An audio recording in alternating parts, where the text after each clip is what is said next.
allons faire.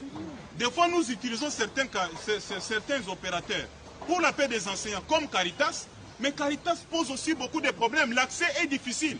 Pour une petite prime de 30-40 000 francs, on doit mettre ça à la banque. Pourquoi? Et puis, ces épreuves-là, je dois l'avouer, ça touche également au social. Tous ceux qui surveillent là, ils se retrouvent un soir avec 30 000, 40 000, 70 000 francs. Ce n'est pas 500 $ comme on l'a annoncé par les médias de la haine. 70 000, 40 000, 30 000, mais quelqu'un peut prendre sa bière, il peut s'acheter un poulet et manger. Ça touche également au social. J'ai dit, comme ça s'est toujours fait dans les années antérieures, cet argent-là sera donné à la main.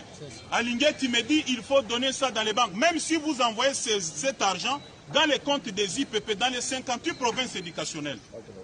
Mais les banques ont des instructions, il y a des plafonds. Vous ne pouvez pas sortir une somme au-delà, par exemple, de 10 000 $. Comment vous allez servir tous les intervenants? Et puis c'est une prime ponctuelle. Celui qui a surveillé dans cette édition ne surveillera pas nécessairement l'édition qui suit. Alors on ne doit pas ouvrir un compte pour ça. Pour avoir dit ça à Gilles Alinguetti, il a considéré ça comme une tentative de détournement.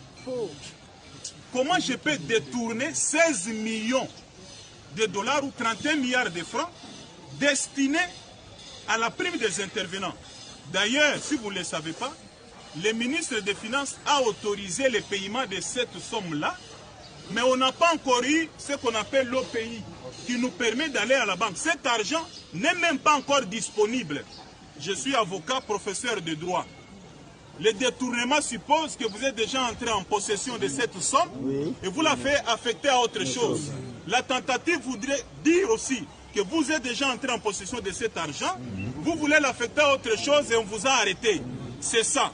Mais si Alinguetti, le fait de proposer que ça aille dans les comptes en banque devient une tentative de détournement, je considère ça comme un dossier,